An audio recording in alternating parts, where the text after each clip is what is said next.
عبادت جو ہے یہ انسان کو پاکیزگی سکھاتی ہے، طہارت سکھاتی ہے کہ جب کوئی بندہ نماز پڑھتا ہے تو وہ عاجزی انکساری کرنے والا بن جاتا ہے۔ تو جس کے اندر عاجزی انکساری نماز پڑھنے کے باوجود نہ آئے، وہ اپنی نمازوں پر غور و فکر کرے۔ نماز کے اندر انسان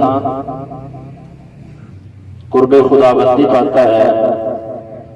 اگر کسی کو نماز پڑھنے کے باوجود اللہ کا قرب نصیب نہ ہو تو وہ شخص بھی اپنی نماز پر غور و فکر کرے۔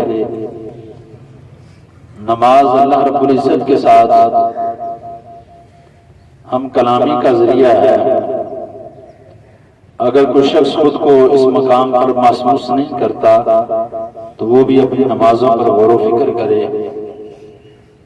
بارگاہ خدا بندی میں جس بھی نیک عمل کو بجا لایا جائے، ہر عمل کے اندر کوئی نہ کوئی حکمت ضرور موجود ہوتی ہے۔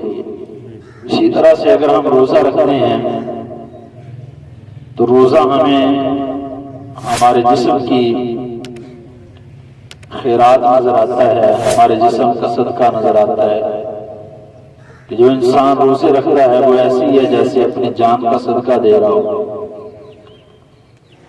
تو یہ بھی ہر مسلمان کے لیے انتہائی ضروری ہے کہ وہ اپنی جان کے اوپر مشقت کو برداشت کرتا ہے، تکالیف کو برداشت کرتا ہے۔ جو انسان روزہ رکھتا ہے اس کے اندر جو بھوکے رہتے ہیں ان کا احساس پیدا ہوتا ہے۔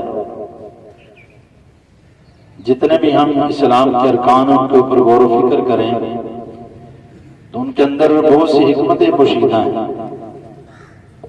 تو روزے کے اندر جو حکمت ہے وہ یہ بھی ہے کہ جہاں پر ہم روزہ رکھنے کی وجہ سے جہنم سے آزاد ہوتے ہیں، وہیں پر خالق کائنات ہمارے دل کے اندر بھوکوں کا احساس بھی پیدا فرما دیتا ہے کہ جو لوگ بھوکے رہتے ہیں ان کی زندگی کیسی ہوتی ہے۔ اور پھر روزہ جو ہے وہ انسان کو دل کی طہارت کا سبب بھی بنتا ہے، مسلمان کے دل کو طہارت بخشتا ہے۔ اسی طرح سے زکوٰۃ کی طرف دیکھا جائے تو زکوٰۃ جو لوگ ادا کرتے ہیں خالق کائنات ان کے مال کو پاک فرما دیتا ہے، اور یہ ان کے لیے ایک آزمائش بھی ہے جن کے پاس مال ہے کہ وہ اللہ رب العزت کی بارگاہ میں اس کے حکم کے مطابق خرچ بھی کرتے ہیں کہ نہیں کرتے۔ اگر تو وہ اس مال کو اللہ رب العزت کے راستے میں خرچ کرتے ہیں تو پھر یہ ان کے لیے مال جو ہے کل قیامت کے دن بخشش کا ذریعہ ہوگا۔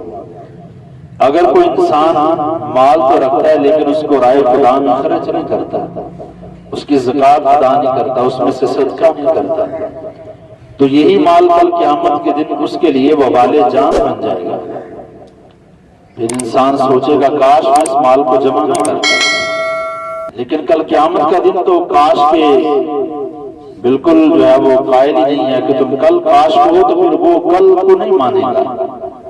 قیامت کے دن یہ بات تسلیم نہیں کی جائے گی، کیونکہ وہاں پر دوبارہ موقع ملنے والا نہیں۔ موقع حقیقت کے اندر اسی زندگی میں ہے جو میں اور آپ گزار رہے ہیں۔ جس انسان کو جتنا موقع دیا اللہ نے، کسی کو 20 سال، کسی کو 30 سال، کسی کو 50 سال، کسی کو 70 سال، کسی کو 90 سال، جس کو جتنا موقع دیا اللہ نے اس دنیا میں دیا، آخرت کا موقع نہیں ہوگا، وہاں پر بس حساب ہوگا۔ وہاں پر تو دیکھا جائے گا کس نے کیا کیا، کیا کچھ لے کر کے آئے۔